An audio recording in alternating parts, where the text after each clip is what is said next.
Sir, अभी के पाठक द्वारा सभी स्कूलों की छुट्टियों के लिए नया कैलेंडर जारी किया गया, उस पर काफ़ी विवाद चल रहा है, क्या कहना चाह रहे हैं इस पर? देखिए, बिहार सरकार के पदाधिकारी के पाठक के द्वारा शिक्षक समाज पर और छात्रों पर दमन की नीति अपना रहा है। ये अंग्रेज के ज़माने में भी नहीं हुआ था। ये हमारे सनातन धर्म का या बच्चों का जो छुट्टी मिलता है, वो पूजा पाठ हो, गर्मी की छुट्टी हो, उस आधार पर हम लोग जिला में तालिका बनाते हैं छुट्टी का। लेकिन ये फरमान जारी करते हैं, तुगलक फरमान जिसको बोलते हैं, उस तरह से दमन की नीति। 5 बजे के बाद शिक्षक को कहते हैं विद्यालय में रहने के लिए। 9 बजे जो शिक्षक आएगा वो 5 बजे के बाद भी 9 बजे रात तक रहेगा। गर्मी छुट्टी में शिक्षक बैठेंगे, बच्चे नहीं रहेंगे, तो ये कौन छुट्टी हुई? गर्मी छुट्टी का मतलब है सबको छुट्टी। तो ये सरकार की नीति, उस पर माननीय मुख्यमंत्री जी कुछ नहीं बोल रहे हैं। और शिक्षक सम्मान की चीज़ है, शिक्षक को सम्मान करेगा तभी वो बच्चों को पढ़ाएगा।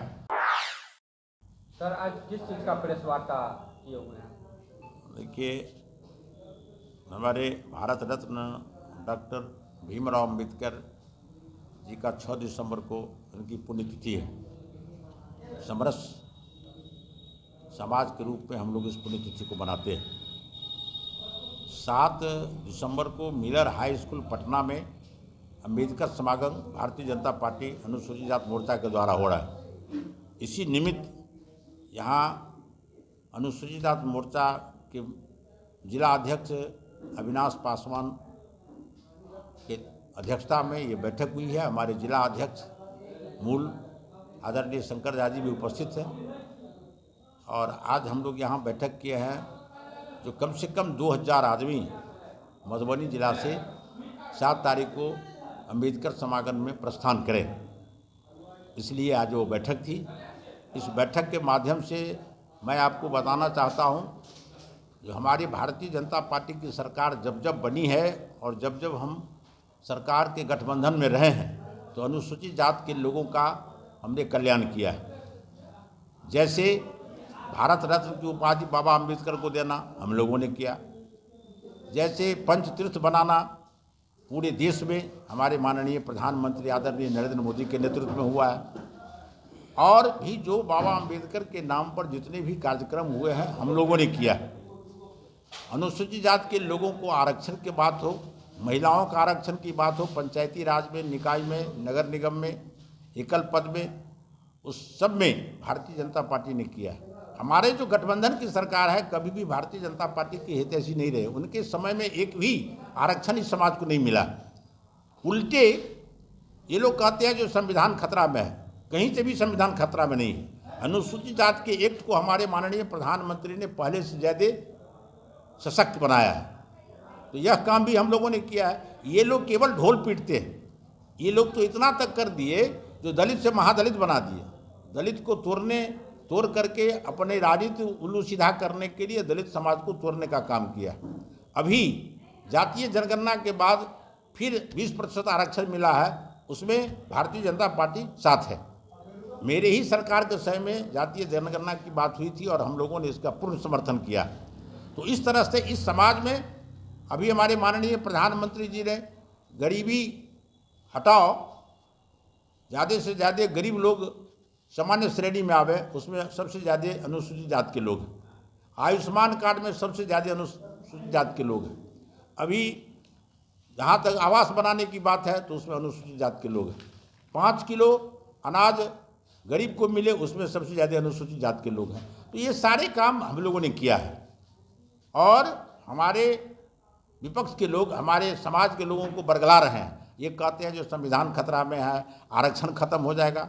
तो मैं अपने समाज के लोगों को यहाँ से दिशा निर्देश देता हूँ। मैं मंत्री भी रहा हूँ। मैं अपने लोगों से आग्रह करता हूँ, जो न संविधान खतरा में है और न आपका आरक्षण खत्म हो रहा है। आदरणीय नरेंद्र मोदी के नेतृत्व में देश मजबूत हो रहा है।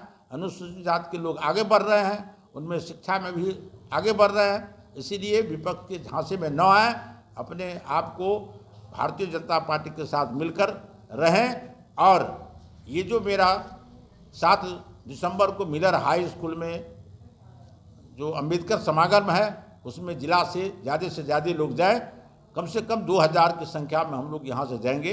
यही आज का मेरा विषय था। बहुत बहुत के पाठक द्वारा सभी स्कूलों की छुट्टियों के लिए नया कैलेंडर जारी किया गया, उस पर काफ़ी विवाद चल रहा है, क्या कहना चाह रहे हैं? देखिए, बिहार सरकार के पदाधिकारी के पाठक के द्वारा शिक्षक समाज पर और छात्रों पर दमन की नीति अपना रहा है। ये अंग्रेज के ज़माने में भी नहीं हुआ था। ये हमारे सनातन धर्म का या बच्चों का जो छुट्टी मिलता है, वो पूजा पाठ हो, गर्मी की छुट्टी हो, उस आधार पर हम लोग जिला में तालिका बनाते हैं छुट्टी का। लेकिन ये फरमान जारी करते हैं, तुगलक फरमान जिसको बोलते हैं, उस तरह से दमन की नीति। 5 बजे के बाद शिक्षक को कहते हैं विद्यालय में रहने के लिए। 9 बजे जो शिक्षक आएगा वो 5 बजे के बाद भी 9 बजे रात तक रहेगा। गर्मी छुट्टी में शिक्षक बैठेंगे, बच्चे नहीं रहेंगे, तो ये कौन छुट्टी हुई? गर्मी छुट्टी का मतलब है सबको छुट्टी। तो ये सरकार की नीति, उस पर माननीय मुख्यमंत्री जी कुछ नहीं बोल रहे हैं। और शिक्षक सम्मान की चीज़ है, शिक्षक को सम्मान करेगा तभी वो बच्चों को पढ़ाएगा। शिक्षक को जितना तंग तबाह प्रताड़ित करेगा तो उससे बच्चे को शिक्षा प्राप्त नहीं होगा।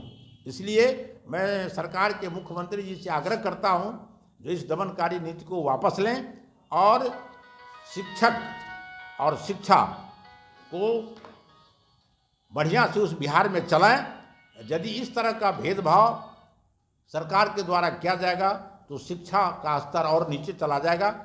मैंने कल सुना किसी पदाधिकारी से ज़्यादा से ज़्यादा लोगों को 40,000 50,000 लोगों को मैं बर्खास्त करूंगा। अब आप सोच लीजिए, शिक्षक को बर्खास्त करेगा। इसके लिए ये लोग शाम में भीसी करते हैं केवल शिक्षक को बर्खास्त करने के लिए। शिक्षक स्कूल में पढ़ाएगा, उसकी किसी को चिंता नहीं है। लेकिन ये जो सिलेबस है, ये जो पदाधिकारी का रूटीन है, निरीक्षण करने का समय है, ये सारा शिक्षक को अपमानित करने की बात हो रही है। इसका हम और हमारे भारतीय जनता पार्टी पुरजोर विरोध कर रही है। और हम चाहते हैं जो सरकार हमारे शिक्षक को सम्मान करें, जिससे शिक्षा जगत में और शिक्षा का बेहतर व्यवस्था बिहार में हो सके। सर, अगर इस पर जो भी सवाल उठाते उन पर कार्रवाई कर दे रही है बिहार सरकार। देखिए, इस लोकतंत्र में हमको संघ बनाने का अधिकार है, और ये इस तरह का जो नीति प्रशासन खास करके अपर सचिव के द्वारा उठाया जा रहा है वो गलत है। जिस दिन वो शिक्षक आक्रोश में आएगा तो ये पाठक कहाँ जाएंगे उसका पता नहीं चलेगा।